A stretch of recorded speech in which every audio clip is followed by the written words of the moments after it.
महापालिका क्षेत्रात Guillain Barré syndrome रुग्णाचा जिल्ह्यातील पहिला बळी गेलाय। येथील खन भागातील 36 वर्षीय तरुणाला गेल्या आठवड्यात उपचारासाठी खासगी रुग्णालयात दाखल केलं होतं। त्याचा उपचार सुरू असताना आज मृत्यू झालाय। त्यामुळे महापालिकेची आरोग्य यंत्रणा खडबडून जागी झाली असून खन भागात आरोग्य सर्वेक्षण सुरू करण्यात आलंय। पुणे शहरात जीबीएसने थैमान घातलाय, काहींनी प्राण देखील गमावलेत। सांगलीत देखील जीबीएसचे रुग्ण आढळून येत आहेत। 28 जानेवारीला चिंतामणी नगर येथे जीबीएसचा रुग्ण आढळून आला होता।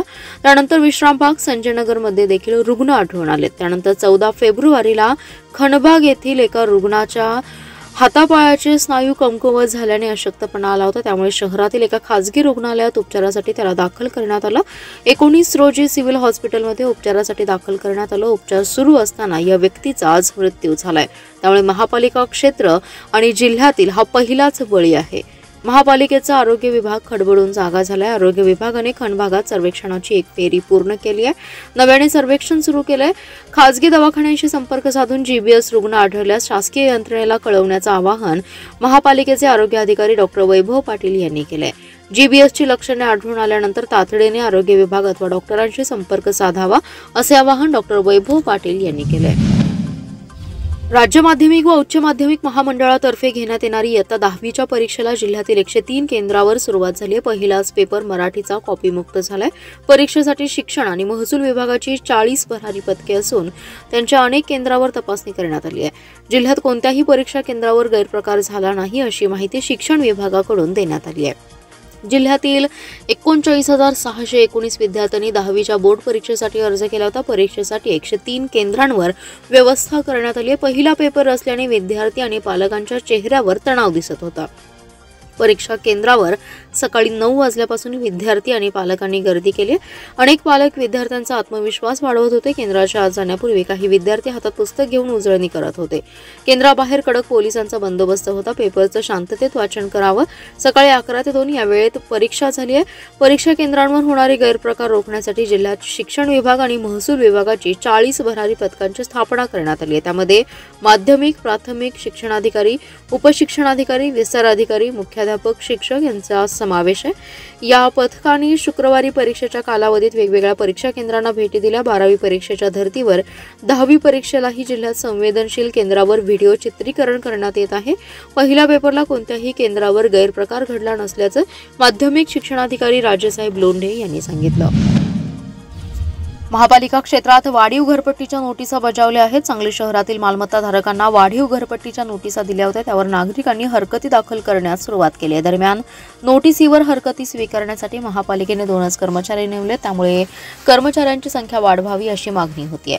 महापालिका प्रशासनाने महापालिका क्षेत्रातील मालमत्ता धारकांचा सर्वे करून घरपट्टी वाढीच्या नोटिसा बजावल्या आहेत। पहिल्या टप्प्यात कुपवाड, दुसऱ्या टप्प्यात मिरज तर तिसऱ्या टप्प्यात सांगली शहरातील मालमत्ता धारकांना नोटिसा बजावल्यात। या नोटिसीवर हरकती घेण्यासाठी प्रशासनाने 21 दिवसांची मुदत दिली आहे।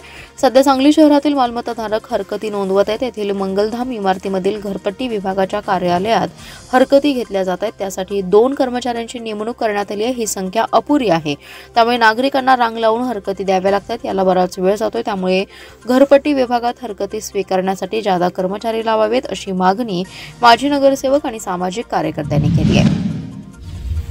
इस्लामपूर शिवनगर परिसरातील इंदिरा कॉलनी रस्ता क्रमांक 6 येथे अज्ञात वाहनाने दिलेल्या धडकेत रिधा गणेश सातपुते ही 1.5 वर्षाची बालिका ठार झाली आहे। ही घटना आज सकाळी 9:45च्या दरम्यान घडली। रिधा सातपुते ही घरातून बाहेर आली असताना अज्ञात वाहनाने तिला जोराची धडक दिली। या धडकेत रिधा ही रक्तबंबाळ होऊन जमिनीवर पडली। रिधाची आई घटनास्थळी धावत आली। तिने मुलीला उचलून घेऊन आरडाओरडा केला। आई जयश्री विजय तुकाराम महाडिक, संतोष जिनेंद्र जेळके, जमीर गौस मोमीन यांनी घटनास्थळी धाव घेतली। जखमी रिधाला अँब्युलन्सने अंकुर हॉस्पिटल येथे उपचारासाठी दाखल केलं। डॉक्टरांनी तपासून रिधाचा मृत्यू झाल्याचं घोषित केलं। या प्रकरणी अपघात करून मुलीच्या मृत्यूस कारणीभूत ठरल्याप्रकरणी अज्ञात चालकाविरोधात इस्लामपूर पोलीस ठाण्यात गुन्हा दाखल झालाय। याबाबतची फिर्याद गणेश सातपुते यांनी दिली। अधिक तपास पोलीस करत आहेत। घराच्या दारातच अवघ्या 1.5 वर्षाच्या बालिकेचा अपघात होऊन मृत्यू झाल्याने तिच्या आईचा आक्रोश हृदय पिळवटून टाकणारा होता। बालिकेला धडक देणारं वाहन परिसरातील सीसीटीव्हीच्या कक्षेत आल्याची चर्चा घटनास्थळावर होती।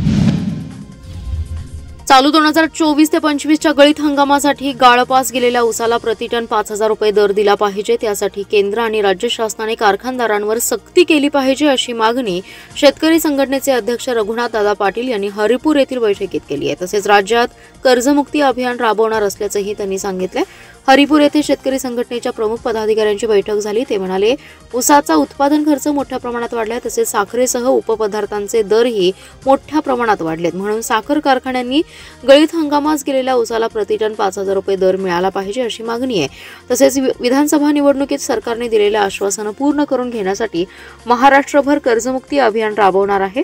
छत्रपती शिवाजी महाराज यांच्या जयंतीपासून अभियानाची सुरुवात झाली आहे. सरकारच्या धोरणाचे बळी ठरलेले शेतकरी साहेबराव करपे यांच्या स्मृती दिनापर्यंत शेतकरी संघटनेकडून कर्जमुक्ती अभियान चालू करत आहे. यावेळी नंदकुमार पाटील, शंकरराव मोहिते, वंदना माळी, लक्ष्मण पाटील, केतन जाधव, इसाक सौदागर, परशुराम माळी, राजू बिरनाळे, शिवाजी दुर्गाडे, शिवाजी पाटील, चंद्रकांत रास्ते, बलराम बाबर, प्रताप घोरपडे, हरी कोळी आदी जण प्रमुख उपस्थित होते.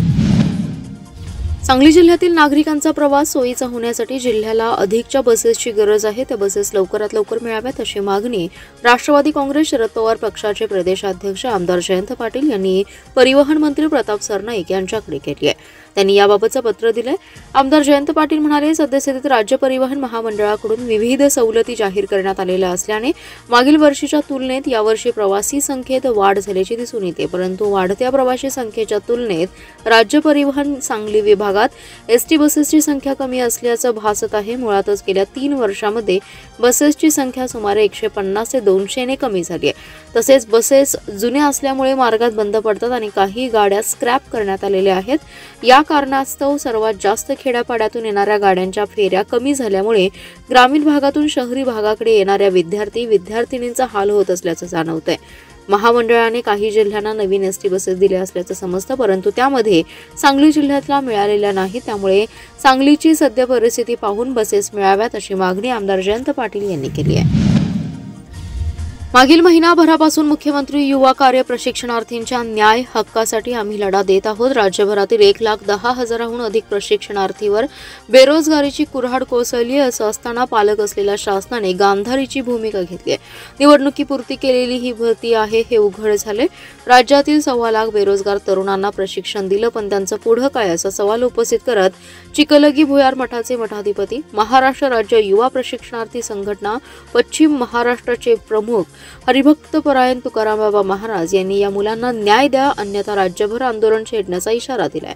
तुकाराम बाबा म्हणाले, मुख्यमंत्री युवा कार्य प्रशिक्षण ही योजना राज्य पातळीवर मोठ्या प्रमाणात सुरू केली आहे.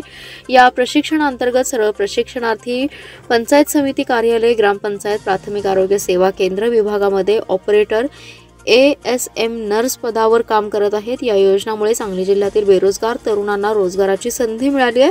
6 महिन्याचं प्रशिक्षण पूर्ण केल्यानंतर इच्छुक उमेदवार ज्या ठिकाणी काम करत असतील त्यांना तिथेच कायमस्वरूपी नोकरी, रोजगार मिळेल असं माजी मुख्यमंत्री एकनाथ शिंदे यांनी जाहीर केले. त्यानुसार या प्रशिक्षणार्थींना न्याय द्यावा, प्रशिक्षणार्थींना कायम रोजगार देण्यात यावा, विद्यावेतनमध्ये वाढ करण्यात यावी, विद्यावेतन नियमित व वेळेवर देण्यात यावी, युवा प्रशिक्षणार्थींना शासकीय सेवेत 10% आरक्षण देण्यात यावं, शासकीय कर्मचारीप्रमाणे रजा अनुज्ञेय असावी अशी आमची मागणी आहे.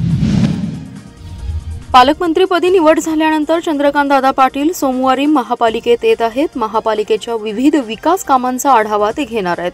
सध्या महापालिका क्षेत्रातील नागरिकांना वाढीव घरपट्टीच्या नोटिसा दिल्या आहेत. त्या नोटिसीवर पालकमंत्री चंद्रकांतदादा पाटील यावर काय निर्णय घेणार याकडे सर्वांचं लक्ष लागलंय. याबरोबर ड्रेनेज, स्ट्रीट लाईट, समाज कल्याण, पाणी पुरवठा यांसह इतर योजनांचा आढावा पालकमंत्री घेणार आहेत. महापालिकेच्या 2018 मध्ये निवडणुका झाल्या होत्या. या निवडणुका पालकमंत्री चंद्रकांत पाटील यांच्या नेतृत्वाखाली लढवल्या होत्या. या निवडणुकीत भाजपला यश मिळालं होतं. आता महापालिकेच्या निवडणुका काही महिन्यात होणार आहेत, त्यासाठी भाजपकडून तयारी सुरू झाली आहे. महापालिका क्षेत्रात सध्या सर्वात मोठा प्रश्न वाढीव घरपट्टीचा आहे. सांगली, मिरज व कुपवाडमधील मालमत्ता धारकांना वाढीव घरपट्टीच्या नोटिसा दिल्या आहेत. माजी नगरसेवकांनी या नोटीस रद्द करण्याची मागणी केली आहे. आमदार सुधीर गाडगीळ यांनी देखील महापालिकेत आढावा बैठक घेऊन नोटिसांना स्थगिती देण्याच्या सूचना केल्या होत्या. तरी देखील आयुक्त शुभम गुप्ता यांनी काही दिवसांपूर्वी सांगली शहरातील नागरिकांना नोटिसा दिल्या आहेत. आमदार सुधीर गाडगीळ यामुळे आयुक्तांवर नाराज झालेत. आता पालकमंत्री चंद्रकांतदादा पाटील सोमवारी सकाळी 11 वाजता महापालिकेत आढावा बैठक घेणार आहेत. या बैठकीत वाढीव घरपट्टीच्या विषयावर चर्चा होईल. पालकमंत्री पाटील यावर काय निर्णय देणार याकडे सर्वांचं लक्ष लागले।